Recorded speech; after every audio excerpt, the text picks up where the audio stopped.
ربیع الاول کا مہینہ. آپ اللہ اس کے رسول صلی اللہ علیہ وسلم سے محبت کا اظہار اس طرح سے نہیں کر سکتے جس طرح اللہ اس کے رسول نے نہیں بتایا. ربیع الاول میں صحابہ کرام نے یہ کچھ کیا یا نبی نے یہ کچھ کیا جو آج ہو رہا ہے بھائی؟ میں ایک ٹیکنیکل دلیل دوں. دیکھو نبی صلی اللہ علیہ وسلم کا جو یوم ولادت تھا نا، پیر کا دن تھا. کون سا دن تھا؟ پیر کا دن. یہ تو صحیح حدیث سے ثابت ہے. اب سوال پیدا ہوتا ہے کہ یوم ولادت کیا عید کا دن ہو سکتا ہے کہ نہیں ہو سکتا؟ بہت سے لوگ کہتے ہیں یوم ولادت کیا ہے؟ عید کا دن ہے، عید میلاد النبی کہتے ہیں نا.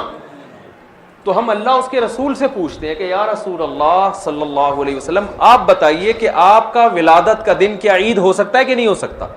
تو مسلمانوں کے ہاں دو طرح کی عیدیں ہوتی ہیں، ایک بڑی عیدیں اور ایک چھوٹی عیدیں. ایک عید الفطر، عید الاضحیٰ. یہ سال میں عید الفطر بھی ایک دفعہ اور عید الاضحیٰ بھی ایک دفعہ. یہ اس میں ہم نماز پڑھتے ہیں، نہاتے ہیں، دھوتے ہیں اور مصلی کی طرف جاتے ہیں، ایک دوسرے کو مبارکبادیں دیتے ہیں، جانور ذبح کرتے ہیں. ساری دنیا میں یہ منائی جاتی ہے. کیا خیال ہے؟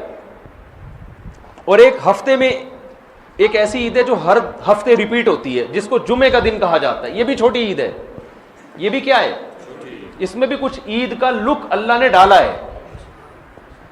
اس میں بھی خطبہ ہوتا ہے، اور عید الفطر اور عید الاضحیٰ میں بھی کیا ہوتا ہے؟ خطبہ. اس میں بھی 2 رکعتیں، ان میں بھی 2 رکعتیں. اس میں بھی نہاتے دھوتے ہیں، سنت ہے. اور ان دونوں عیدوں میں بھی کیا خیال ہے بھائی؟ نہاتے. ان دونوں عیدوں میں روزہ حرام، اور جمعے کے دن بھی روزہ مکروہ. خاص جمعے کو مخصوص سمجھ کے روزہ رکھنا حدیث میں اس سے منع کیا ہے. کسی کا چھٹی کا دن ہے یا اس کو آسانی ہے تو ایک الگ بات ہے. اس نیت سے روزہ رکھنا کیا جمعے کا دن بڑا دن ہے تو میں اس لیے روزہ رکھ رہا ہوں، اس کی حدیث میں ممانعت ہے. تو پتہ چلا عید کا لک آیا کہ نہیں آیا اس میں. اب مجھے ایک بات بتاؤ، یہودیوں کے لیے مقدس دن اور وہ عید جو ہر ہفتے ریپیٹ ہوتی ہے وہ کون سا دن تھا؟ ہفتے کا. یہودیوں کے بعد عیسائی دنیا میں آئے. عیسائیوں کے لیے کون سا ہوا؟ اتوار. تو ہمارے لیے کون سا ہونا چاہیے؟ پیر ہونا چاہیے تھا نا. جمعہ کہاں سے بول رہے ہو بھائی؟ ہم اور لیٹ آئے تو ہمارے لیے کون سا ہونا چاہیے تھا؟ پیر. اور وہ نبی کا یوم ولادت بھی تھا. لیکن نبی کا یوم ولادت تھا اس لیے اللہ نے پیر کو نہیں رکھا، ریورس کر دیا جمعے کو، تاکہ لوگ یوم ولادت کو عید سمجھنا نہ شروع کر دیں. بہت مشکل ہے بھائی، پشاور میں بات سمجھانا بہت مشکل ہے، بہت مشکل ہے. اور یہ الحمدللہ میں ویسے چھیڑنے کے لیے کرتا ہوں. وہ تو کراچی میں بھی سمجھ میں نہیں آتی کسی کو. یہ جملہ میں کراچی میں بھی بولتا ہوں، لاہور میں بھی بولتا ہوں. وہ غیرت دلانا مقصد ہوتا ہے کہ بولے یار اتنی آسان بات ہمیں سمجھ میں نہیں، کیسی بات کرو، ایک دم بوجھ میں سمجھ میں آ رہی ہے، جوش میں آ کے بولتے ہیں، پھر آتی ہے سمجھ میں. کچھ مسائل غیرت کے ہوتے ہیں. اب آپ بتاؤ کتنی زبردست لاجک کی بات ہے کہ ہونا پیر کا دن چاہیے تھا، لیکن اور وہ یوم ولادت بھی تھا، لیکن اس کو کیا کر دیا؟ ریورس.